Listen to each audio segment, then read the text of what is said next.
A areia se movia sob meus pés enquanto eu descia cambaleando pela beira do rio. Tentei me lembrar do que tinha acontecido, mas a dor na minha têmpora esquerda me roubou qualquer pensamento consciente. Um chiado estranho preencheu o espaço entre meus ouvidos.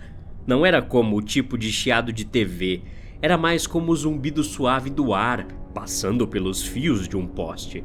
Eu me senti como se estivesse em um aquário. Minha visão ficava turva, depois clareava, e turva mais uma vez. Eu lutava para manter o equilíbrio enquanto pisava em lodo e pedra molhada. Não havia sinal da minha canoa ou equipamento em lugar nenhum. As águas batiam sobre as pedras enquanto as árvores se balançavam sobre as bordas de um banco. O mato acima do banco era tão espesso que era impossível adivinhar o quão longe eu tinha andado antes de chegar ali. Fiz uma oração a um Deus que eu havia esquecido há muito tempo. Mantenha-me seguro, por favor. Com medo de me perder na floresta ao redor, decidi seguir o rio. Parecia a melhor e única opção que eu realmente tinha. Certamente, eu eventualmente chegaria a uma ponte que me levaria a uma estrada qualquer. Aí eu poderia sinalizar para alguém me ajudar. Ou, talvez, houvesse até mesmo uma casa ou uma fazenda com pessoas para me orientar. Eu li que nessas situações uma atitude positiva era essencial para a sobrevivência. Mas quanto mais eu descia a ribanceira, mais preocupação ecoava em meu cérebro. Eu sempre fui alguém que pensa muito sobre as coisas e, naquele momento mais do que nunca, parecia uma prisão mental. E se eu tiver outra amnésia? E se eu nunca encontrar alguém e morrer de fome aqui? Ou pior, e se algo faminto me encontrar? Finalmente cheguei a uma curva no rio alguns quilômetros abaixo e silenciosamente rezei para que logo ali houvesse algum tipo de civilização. Meu coração afundou quando vi que era só mais do mesmo. Árvores até onde a vista alcançava.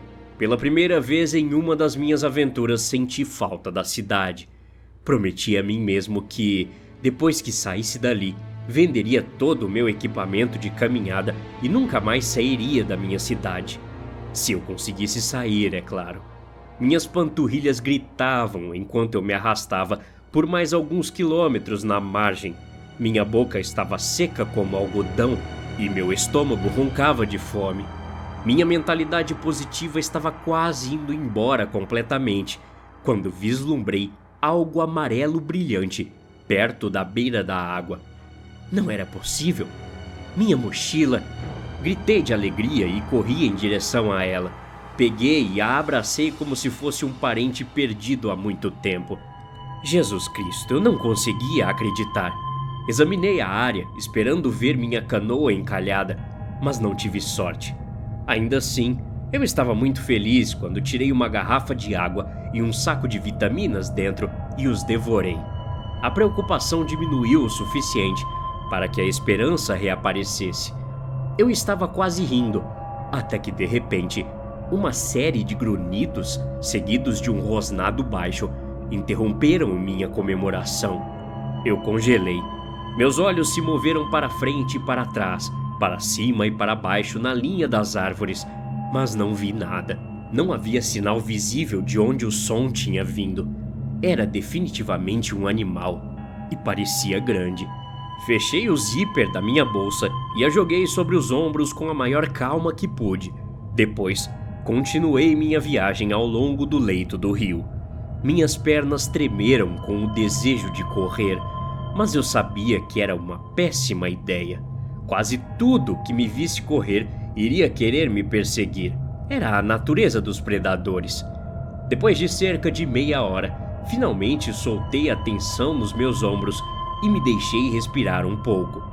Disse a mim mesmo que estava tudo bem, mas não conseguia me livrar daquela sensação de estar sendo observado, como se um par de olhos estivessem fixos nas minhas costas.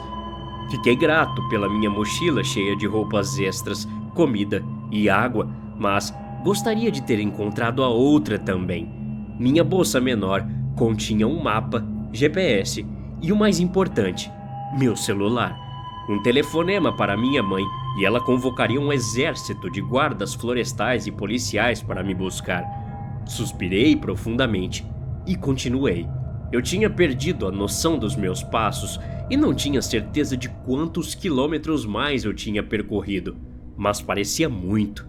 A exaustão permeou meus músculos, penetrou em meus ossos e subiu na ponta dos pés até a base do meu crânio. Ignorei a pulsação de uma dor de cabeça e notei pela primeira vez que estava escurecendo. E rápido. E, para piorar as coisas, um estrondo de trovão soou à distância. Ótimo, murmurei. Havia pequenas cavidades semelhantes a cavernas nas laterais da margem do rio. Procurei por uma grande o suficiente para usar de abrigo para a noite. Para meu azar, eu não sairia dali tão cedo e precisava desesperadamente dormir. Depois de 1 hora limpando o local e juntando galhos e grama morta em cima, consegui acender uma pequena fogueira na boca do buraco. Felizmente, meu isqueiro estava na mochila. O fogo aqueceu o espaço rapidamente e abafou o cheiro de terra e musgo. Tentei manter meus olhos abertos por mais um tempo para ver se a tempestade me alcançaria, mas não consegui. Minhas pálpebras estavam pesadas demais.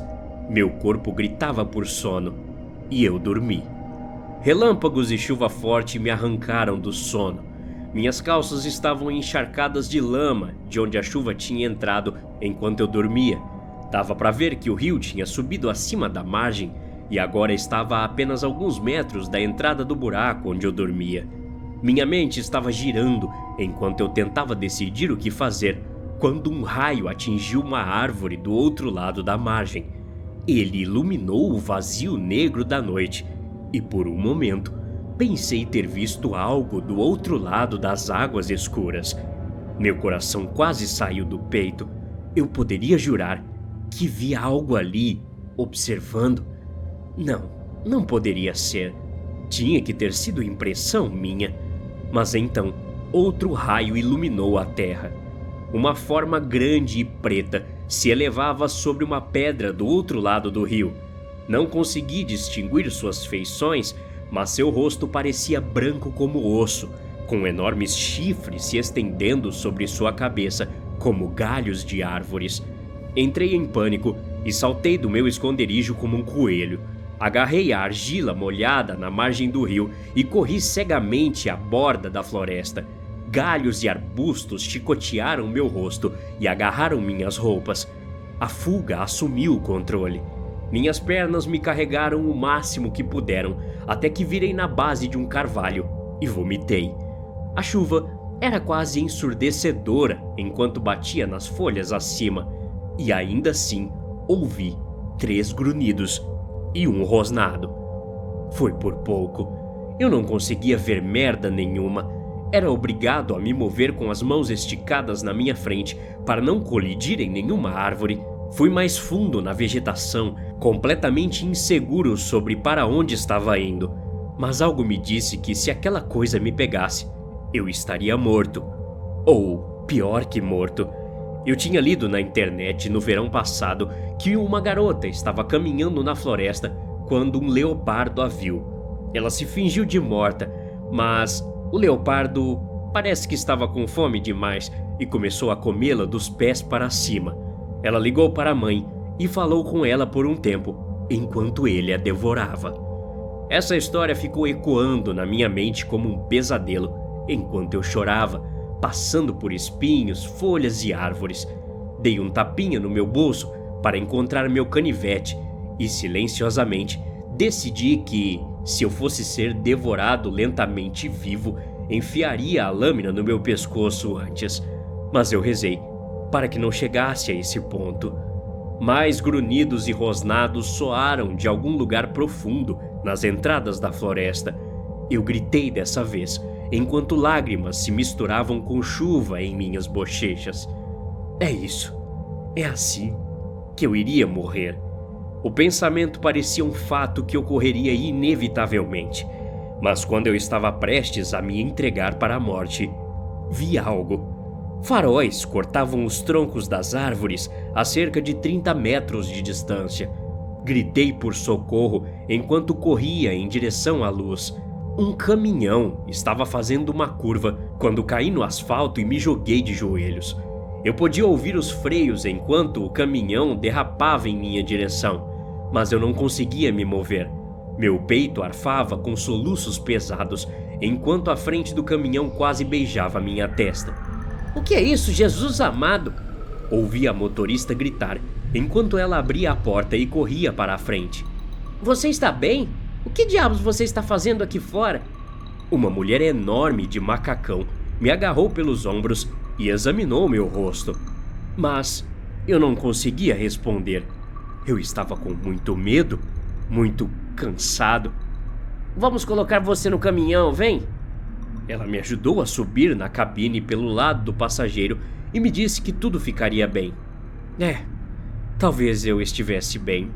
Mas assim que a esperança veio à tona, ela foi novamente massacrada por uma nova realidade. Observei a mulher enquanto ela se movia ao redor do lado do seu caminhão, observando alguma coisa. Vi um lampejo de uma sombra nos faróis apenas por um momento. Então, o caminhão balançou levemente. Engasguei e me inclinei sobre o painel, procurando desesperadamente pela mulher, mas não a vi. Minha respiração ficou presa na garganta. O suspense dos próximos 10 segundos parecia uma eternidade. O cabelo ruivo cacheado da motorista apareceu sobre o capô. Eu franzi a testa. Então, seu rosto aterrorizado surgiu, com olhos arregalados. "Ah, Deus, não!" eu disse. A mulher vomitou um jato de sangue vermelho sobre o capô. Ela murmurou algo que não conseguia entender por causa da chuva, e então fui erguida completamente à vista, empalada no tronco por chifres enormes. Gritei e me joguei no banco do motorista. As engrenagens tremeram enquanto eu tentava lembrar como dirigir um caminhão velho daqueles. Finalmente, consegui engatar a primeira marcha. O caminhão deu um solavanco para a frente enquanto eu observava a pobre mulher desaparecer novamente sob o capô. O veículo balançou violentamente quando passei por cima dela e da criatura. Um grito alto veio dos pneus. Mudei para a segunda marcha, depois para a terceira, enquanto passava por cima deles. Eu observei o espelho retrovisor enquanto dirigia morro abaixo. Tive um vislumbre da coisa se levantando, elevando-se sobre a estrada. Eu dirigi sei lá por quanto tempo. Nem parei nas 2 primeiras cidades que encontrei. Não até o sol nascer completamente. As lágrimas estavam secas e minha mente estava em branco. Aquele chiado estranho tinha voltado a encher minha cabeça, mas dessa vez era muito mais alto, mais como uma televisão mal assombrada. E dentro desse chiado, eu ouvia minha voz gritando. No dia seguinte, dei meu depoimento à polícia, ou pelo menos uma versão dele. Eu não menti, mas também não contei tudo a eles, porque sabia que não acreditariam. Tudo foi atribuído a um ataque de animal. Cynthia Chagas era o nome da mulher que tentou me ajudar. Eles nunca encontraram nenhum vestígio dela. Eu sabia que eles não iriam. Quando cheguei no meu apartamento, fiz exatamente o que havia prometido a mim mesmo. Vendi todo o meu equipamento e doei todas as roupas de caminhada que tinha. Tudo voltou ao normal por um tempo. Mas às vezes, quando chove, eu posso jurar que consigo ver algo do outro lado da rua, no terreno aberto, esperando, me observando. Até a próxima. Obrigado.